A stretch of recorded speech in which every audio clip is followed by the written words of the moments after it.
Eu quero convidar você a abrir sua Bíblia no livro de Lucas, capítulo 8, versículo 26. Evangelho do Dr. Lucas 8, 26. Diz assim: Então rumaram para a terra dos Gerazenos, fronteira com a Galiléia. Logo ao desembarcar, veio da cidade ao seu encontro um homem possesso de demônios que havia muito não se vestia, nem habitava em casa alguma, porém vivia nos sepulcros. E quando viu Jesus, prostrou-se diante dele, exclamando e dizendo em alta voz: Que tenho eu contigo, Jesus, Filho do Deus Altíssimo? Rogo-te que não me atormentes. Porque Jesus ordenara ao espírito imundo que saíssem do homem, pois muitas vezes se apoderara dele. E embora procurassem conservá-lo preso com cadeias e grilhões, tudo despedaçava e era impelido pelo demônio para o deserto. Perguntou-lhe Jesus: Qual é o teu nome? Respondeu ele: Legião, porque tinham entrado nele muitos demônios. Rogavam-lhe que não os mandassem sair para o abismo. Ora, andava ali pastando no monte uma grande manada de porcos. Rogaram-lhe que lhes permitisse entrar naqueles porcos. E Jesus o permitiu. Tendo os demônios saído do homem, entraram nos porcos, e a manada precipitou-se despenhadeiro abaixo para dentro do lago e se afogou. Os porqueiros, que, vendo o que acontecera, fugiram e foram anunciá-lo na cidade e pelos campos. Então o povo saiu para ver o que se passara e foram ter com Jesus. De fato, acharam um homem de quem saíram os demônios, vestido em perfeito juízo e assentado aos pés de Jesus. E ficaram dominados de terror. E algumas pessoas que tinham presenciado os fatos contaram-lhes também como fora salvo o endemoniado. Todo o povo da circunvizinhança dos Gerazenos rogou-lhe que se retirasse deles, pois estavam possuídos de grande medo. E Jesus, tomando de novo o barco, voltou. Até aqui. Quero convidar os irmãos a orarem mais uma vez. Nós queremos clamar a Deus que o Senhor venha falar conosco. Nós precisamos da sua ação tão maravilhosa. Pedimos que o Senhor venha trazer a Deus o discernimento, o entendimento, dado pelo Teu Santo Espírito, e nos dê a graça de reagir a essa palavra, ó Deus, de maneira que nos aproximemos mais do Senhor. Em nome de Jesus. Amém. Nós temos a mania de nos acostumar com as coisas. Nós temos a péssima mania de institucionalizar a nossa fé. De colocar as coisas que nos motivam, né, numa caixinha e guardar. Nós nos acostumamos muito rápido com as coisas boas, né? Por exemplo, eu sou um caipira da cidade de São José do Rio Preto, interior do estado de São Paulo, um lugar que fica a 6 horas da praia. E eu fui conhecer de fato a praia quando eu tinha 19 anos. Então imagina, né, um impacto na minha vida de olhar para o mar pela primeira vez, aquele mundo, aquela coisa maravilhosa. E eu passei a trabalhar na igreja de Santos nos finais de semana, não é? Estudava em São Paulo, ia para os finais de semana trabalhar como seminarista na igreja de Santos, e eu não me cansava de olhar o mar. Eu ficava encantado de olhar. E olha que o mar de Santos, o mar de Santos não é tão bonito como o mar de Recife, o mar de Pernambuco. Mas mesmo assim eu ficava encantado, olhando aquele mar, aquela grandiosidade, e eu louvava a Deus, não é? Aconteceu que eu casei com uma santista, casei com uma membro da igreja e passei a morar em Santos, ser pastor naquela igreja. Depois de algum tempo, né, eu fui pastor daquela igreja. Por 12 anos pastoreei a igreja de Santos. E sabe uma coisa? Não durou alguns anos para eu me acostumar com aquela beleza. E passar pela orla da praia e não olhar para o lado, né, e achar que aquilo tudo era normal. Nós nos acostumamos com as coisas que são maravilhosas. E quando eu olho para uma criança, eu fico fascinado pela dinâmica de empolgação das crianças, que a partir do momento que conhecem algo novo, ficam encantadas, não é?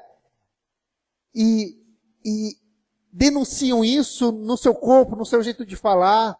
Uma criança que vê um cachorrinho, o jeito que ela reage.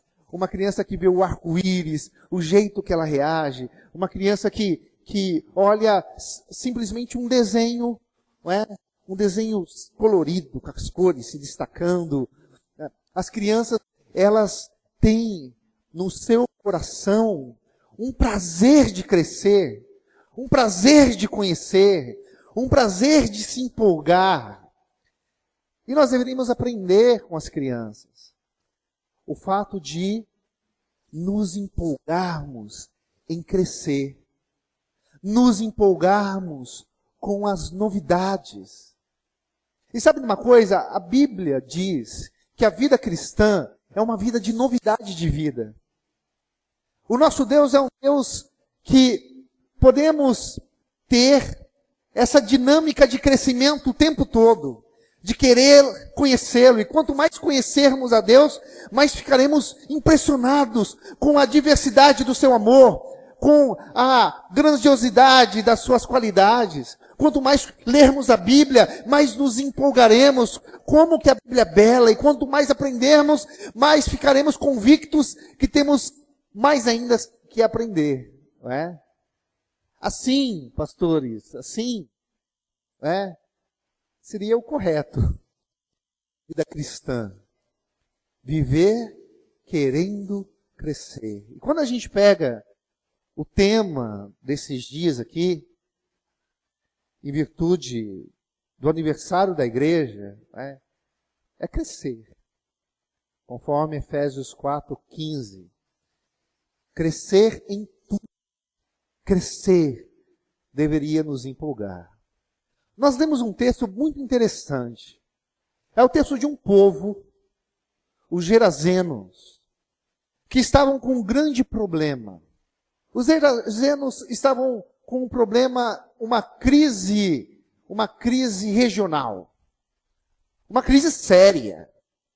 Porque um homem, um louco, passou a viver naquela cidade, naquela região, atormentando aquelas pessoas.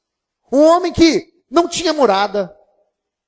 O texto que lemos diz que ele vivia nos sepulcros, mas depois diz que ele vivia no deserto. De repente você poderia ir para o cemitério e encontrar um homem louco, que não se vestia, que vivia totalmente nu. E alguns outros textos diz que ele vivia ferido, se cortava com pedras. Um homem que ninguém podia dominar. Fico imaginando aquelas pessoas se organizando e chamando aqueles homens mais fortes e robustos da sociedade para tentar capturar o endemoniado do gadareno. E eles se organizando e finalmente conseguem pegá-lo e amarram ele com correntes, com cordas de navio, sei lá o quê. E aquele homem possesso de muitos demônios, porque Jesus pergunta o nome deles e eles dizem legião, não é? E uma legião romana, não é? Tinha muitos soldados. Não é? Alguns dizem que eram cerca até de 1000 soldados. Imagina aquele homem acorrentado e eles comemorando. Agora sim, nós conseguimos. Agora a nossa terra vai ter paz. Agora a nossa terra vai ter tranquilidade. As nossas mulheres poderão lavar roupa no lago sem medo. Os nossos filhos poderão ir na escola sem medo. E quando alguém morrer, Nós não precisaremos temer sobre ir até o cemitério enterrar os nossos entes queridos, ir para a cidade tranquilamente, e se for fazer uma viagem longa para atravessar o deserto, estamos tranquilos porque agora nós capturamos esse homem. Mas um simples gesto de se espreguiçar já era suficiente para que as correntes se quebrassem, para que as cordas se rasgassem e para que aquelas pessoas novamente ficassem desesperadas. E então, aquele homem passou a ser simplesmente um motivo de acomodação. Não é? Não tem jeito. É assim que devemos viver. Não temos solução para esse problema. Não é? Estamos vivendo presos, amarrados. Estamos vivendo subjugados diante de um homem louco que nós já tentamos de tudo, mas não tem solução. Até que Jesus Cristo resolveu atravessar de barquinho para o outro lado. E a Bíblia diz assim, que quando Jesus pisou naquela terra, algo grandioso aconteceu. Porque aquele homem foi ter com Jesus e ele perguntou, não é? Na verdade, os demônios que estavam nele, que queres de nós, filho do Altíssimo? O que o Senhor veio fazer aqui? Estava tão gostoso, estava tão tranquilo. Por favor, não nos mande fora dessa região, não nos mande para o abismo, em outras versões dizem. Jesus finalmente tinha feito algo, ou melhor, alguém finalmente tinha feito algo por aquela terra, de modo a solucionar todos os problemas. Um tempo de libertação, de cura. Mas estranhamente, no final do capítulo, do texto aqui da perícope, nós vemos aquelas pessoas rogando para que Jesus saísse daquela região. Como pode? Alguém que fez algo tão maravilhoso para aquelas pessoas, alguém que libertou aquela sociedade de algo que fazia os tremer de medo, alguém que foi tão bondoso, ser expulso daquela terra. O que explica isso? Imagina se eles deixassem Jesus continuar. Senhor Jesus, não fique só na praia. Não fique só na beira do lago. Não fique só aqui no campo. Venha conhecer conosco a cidade, as vilas, os bairros. Quantos milagres poderiam ser realizados naquele lugar? Quantas pessoas curadas, quantos mortos ressuscitados, quantas pessoas abençoadas, quantos discípulos, quanta mudança de vida, quantas famílias transformadas.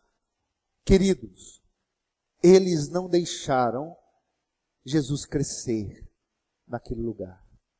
Eles não deixaram Jesus frutificar ainda mais milagres naquele lugar. Será que, de alguma forma, nós, às vezes, também fazemos isso com Jesus? Será que, por algumas atitudes nossas, a gente deixa de deixar Jesus crescer? A gente deixa de dar oportunidade de Jesus habitar em outras áreas da nossa vida, fazer outros milagres, nos fazer crescer em outras dimensões. Nesta noite eu gostaria de compartilhar com os irmãos duas razões pelas quais aqueles homens, eles impediram Jesus de crescer naquela sociedade. E a gente vai poder comparar se a gente de alguma forma realiza os mesmos erros que eles cometeram. O primeiro erro dos gerazenos ou gadarenos foi que eles, diante daquela situação, daquele rebuliço santo, imagina só, 2.000 porcos se jogando de um precipício.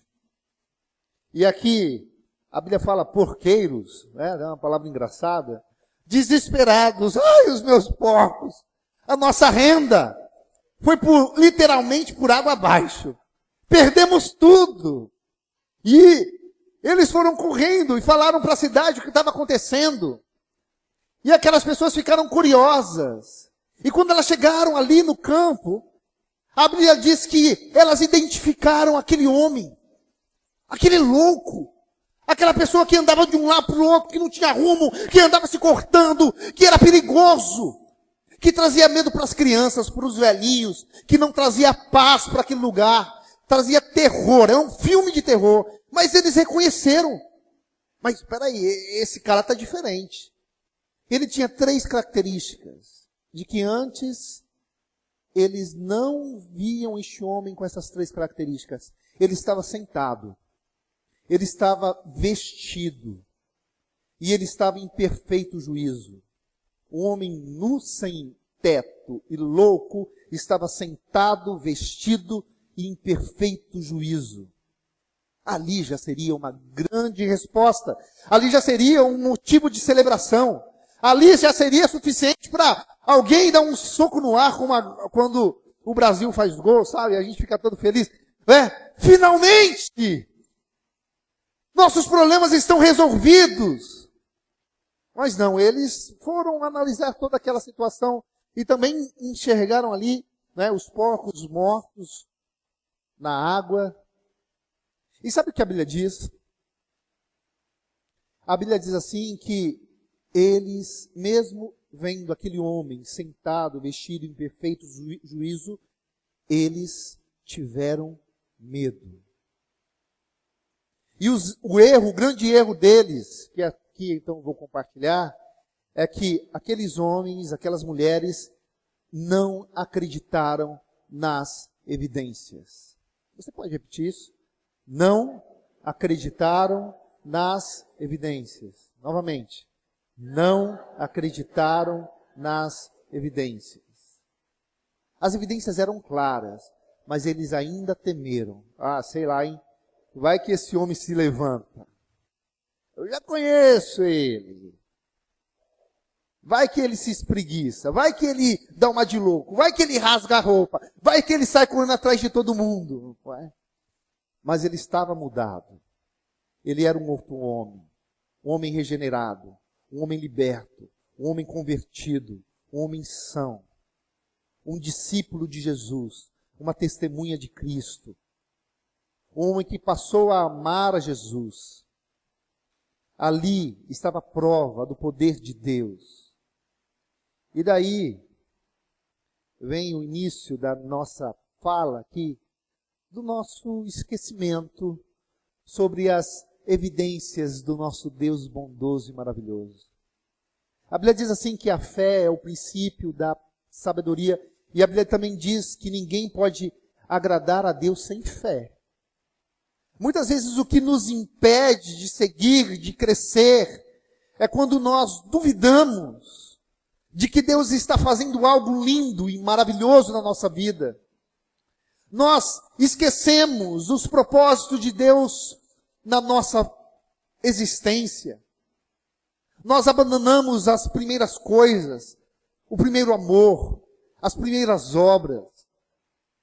Nós nos acostumamos com essa institucionalização da religião, do cristianismo, onde passamos a entender que viver e seguir Jesus é vir para a igreja e sentar no banco e ouvir o culto, ouvir a pregação e cantar, e levantar a mão e bater palmas.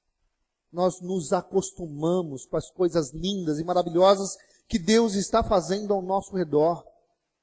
E quando vem uma provação, a gente passa a não acreditar como antes. Aquele coração cheio de fé, cheio de garra.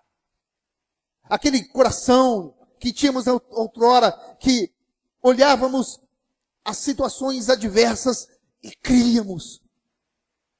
Nos perdemos e agora passamos a ser murmuradores. Não. Deus não me ama como antes. Não, Deus não se empolga comigo como antes.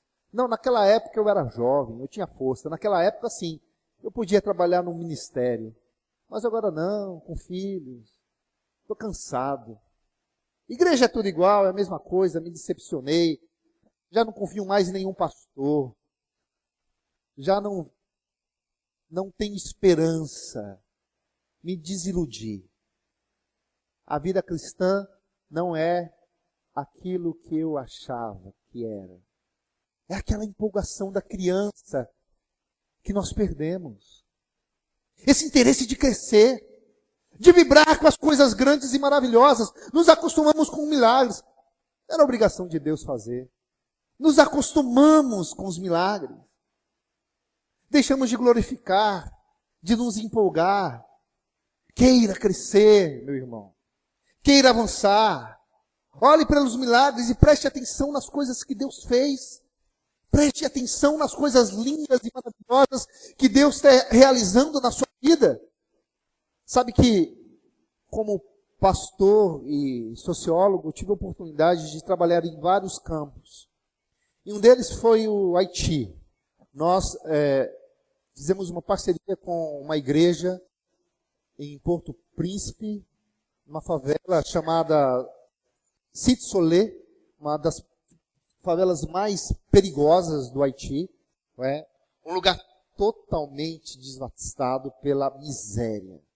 Se a gente acha que aqui no Brasil tem pobreza, aqui no Brasil também tem favela, mas não existe algo parecido no Brasil como existe ali naquele lugar.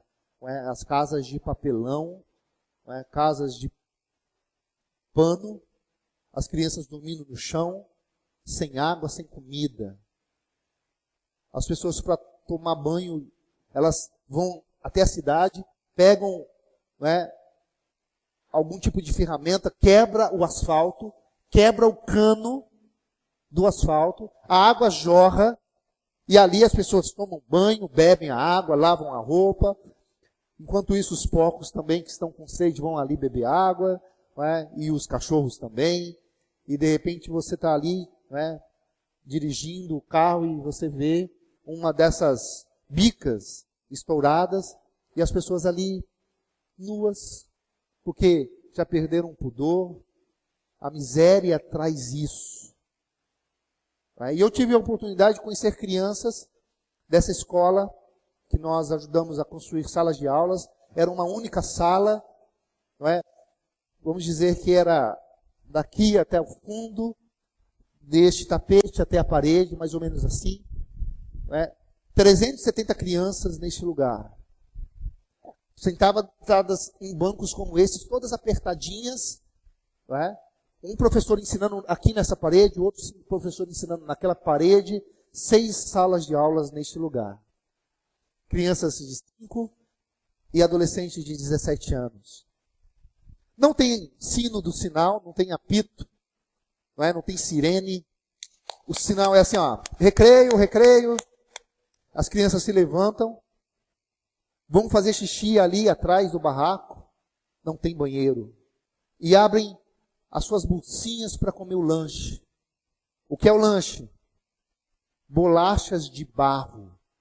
Bolachas de barro com sal, para enganar o estômago. Quando a gente passa por isso, quando a gente ouve uma coisa dessa, e a gente olha ao nosso redor, o que Deus tem nos dado? Quem aqui se preocupa? Será que eu vou comer hoje à noite? Será que amanhã de manhã terá café da manhã? Quem aqui se preocupa? Será que eu vou ter sapato para ir para a igreja? Será que eu vou ter uma roupa para ir para a igreja? Será que esta noite eu vou ter água para matar a minha sede? São preocupações que não passam em nossa cabeça, mas que milhões e até bilhões de pessoas sofrem todos os dias por não terem bênçãos que nós temos. Nós nos acostumamos com os milagres que acontecem ao nosso redor. E uma pessoa dessa que, de alguma maneira, tem um contato com uma realidade diferente como a nossa, ela passa a vibrar todos os dias, porque ela sabe o que ela era. Quem nós éramos? Longe de Jesus. Quem nós éramos? Perdidos em nossos pecados, arraigados nas nossas mesquinharias. Quem nós éramos longe de Jesus, sem a garantia da vida eterna, sem esperança, sem esperança, sem razão para viver. Mas Jesus nos deu a vida eterna, Jesus nos deu o Evangelho, Jesus nos deu esperança de vida. Nós temos a garantia de que um dia viveremos em um lugar onde nem olhos viram, nem ouvidos ouviram, nem jamais penetrou no coração humano o que Deus tem preparado para aqueles que nos amam. E todo esse vigor, toda essa esperança, toda essa palavra, tudo isso deve servir de combustível para que quando nós olharmos as bênçãos do Senhor, o nosso passado, agora sentado, vestido, em perfeito juízo, nós acreditarmos nessas evidências de que Deus é conosco e de que Ele tem algo maior e melhor ainda para nos dar. E isso deve servir de apetite para crescermos e dizermos para o nosso Jesus: Senhor, não fique só na praia. Entre também, ó Senhor, nesse quarto escuro que eu não mostro para ninguém. Senhor, também entre nessa gaveta desses meus pensamentos que eu não mostro para ninguém, desses meus temores, desses meus medos, dessas minhas mágoas, dessa minha dificuldade em perdoar.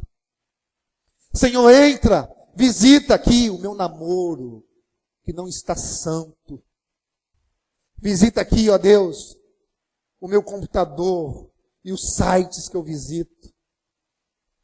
Senhor, visita, Senhor, o meu jeito de tratar os meus empregados, o jeito que eu lido com o meu chefe, a minha língua que não consegue se controlar, a minha ira que às vezes explode e grita com a mãe, com o pai, com a esposa, com o marido, com o filho. Senhor, visita, porque eu quero crescer. Eu acredito naquilo que o Senhor já fez. E aquilo que eu acredito me dá esperança de que o Senhor fará ainda mais. Amém? Acredite nas evidências. Em segundo lugar, os gadarenos, os gerazenos, aquela sociedade, não deixou Jesus crescer naquela terra, porque além de não acreditarem nas evidências, eles também não aceitaram as consequências. Repita, eles não aceitaram as consequências. Muitas vezes na nossa relação com Deus, nós o interpretamos mal. Eu acho que essa dificuldade de relacionamento existe em qualquer grau. A gente interpreta mal, às vezes, o marido, a esposa, o pai, a mãe, não é? Um colega, um amigo. A pessoa olha assim, a gente já julga que ela está nos julgando. Não é? Aquelas pessoas interpretaram Jesus de maneira totalmente errada. Um estrangeiro, judeu, um homem que não era daquela terra, porque eles estavam na região de Decápolis, uma região onde não havia uma maciça representação do judaísmo, era uma terra pagã. E eles viram Jesus, um judeu que não comia porco, entrando na terra deles e prejudicando algo que talvez, para os judeus fosse uma bênção. Que bênção! 2.000 porcos. Os fariseus, quando viam porcos, eles se escandalizavam. O fato de você pisar onde o porco pisou, para os fariseus já era motivo de se lavar. O porco, na verdade, era uma maldição. Era a representação do paganismo. Existe uma ilustração que eu gosto muito. Uma ilustração, é uma lenda judaica. É uma lenda de algum livro da época do ano 1, do ano 2, o século I, o segundo do cristianismo, mas que fala muito bem sobre essa questão de interpretar Deus de modo errado. Não é? É uma lenda que conta sobre um homem chamado Gamaliel. Não sei se você já lembra. Você lembra deste homem que ele é considerado na Bíblia como um homem muito sábio. Não é? Ele foi discipulador de Paulo. Escreveram uma lenda sobre ele. Eu gostei tanto desta lenda, achei tão significativa que eu a coloquei em versos e depois fiz uma música com ela. Não é? Mas eu não vou cantar porque minha voz não é tão boa. Mas eu vou declamar essa poesia, né, que diz de uma ocasião que Gamaliel foi confrontado por um rei e ele não soube responder a pergunta do rei. Tá certo? Então vou começar. Preste bem atenção, porque é um pouco longo. Certa lenda diz que Gamaliel uma vez foi confrontado por um certo imperador que disse assim, ó Gamaliel, por que o seu Deus é tão ladrão? Pois para fazer a tal da mulher, roubou a costela do adormecido Adão. Gamaliel pensou, até o sol cair. E mesmo com a sua bagagem de sabedoria, ele não conseguiu uma resposta sequer sobre a criação da mulher. Triste, ele confessou para sua família que resposta àquela dúvida jamais obteria. Mas uma de suas filhas não quis pensar assim.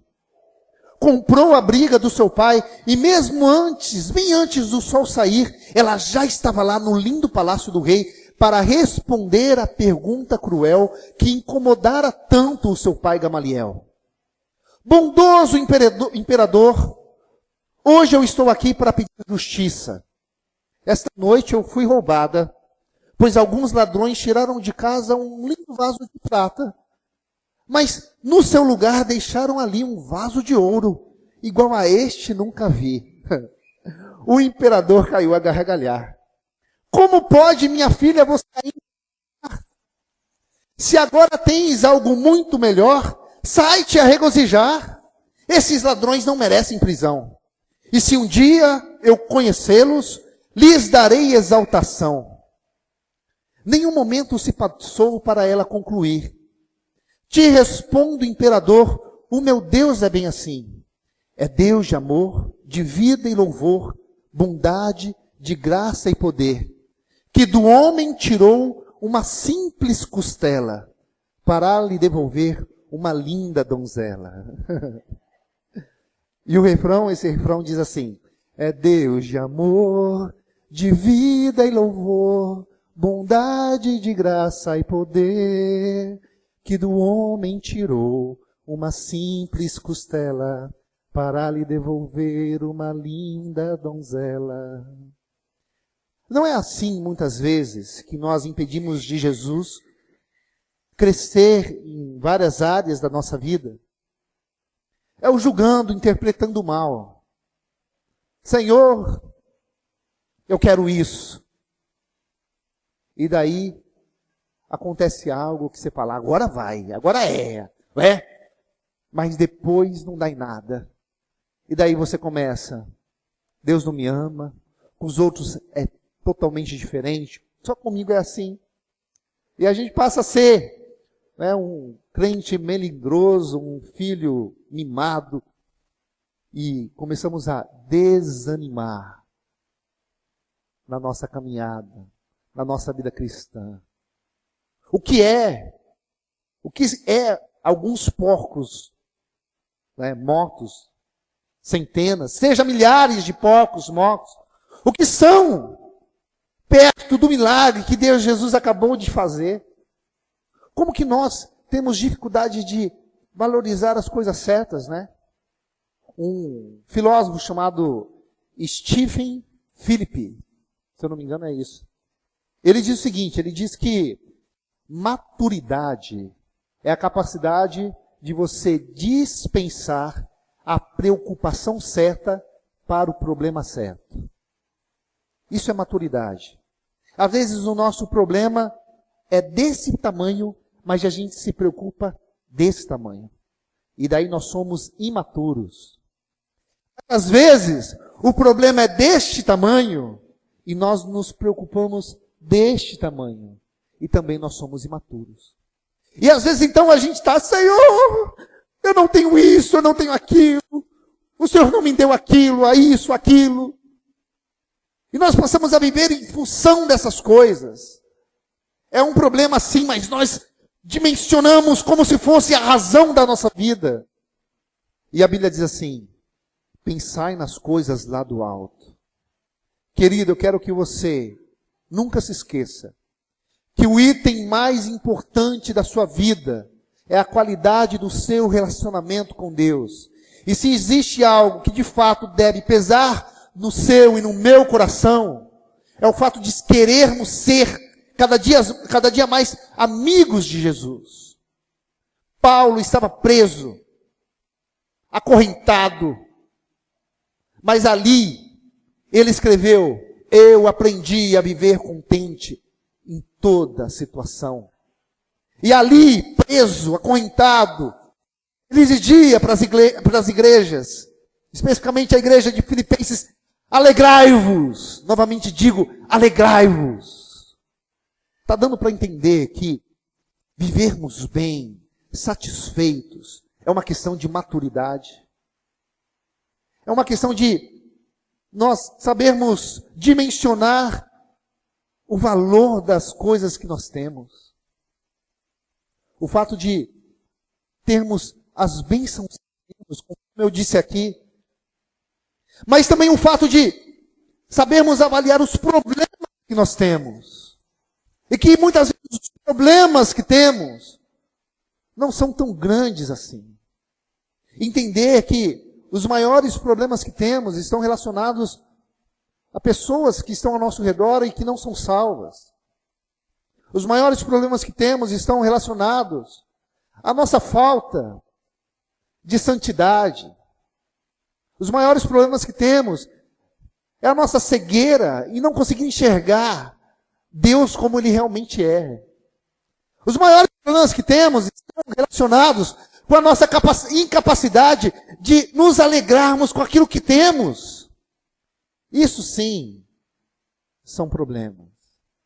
E daí, se nós conseguirmos quebrar esses paradigmas, que valoriza mais o pouco do que o homem sentado, vestido, em perfeito juízo, se nós conseguirmos quebrarmos esse paradigma, o que nós estaremos dizendo para o nosso Jesus, para o nosso Senhor é: Senhor, não sou eu quem domino a minha vida, é o Senhor.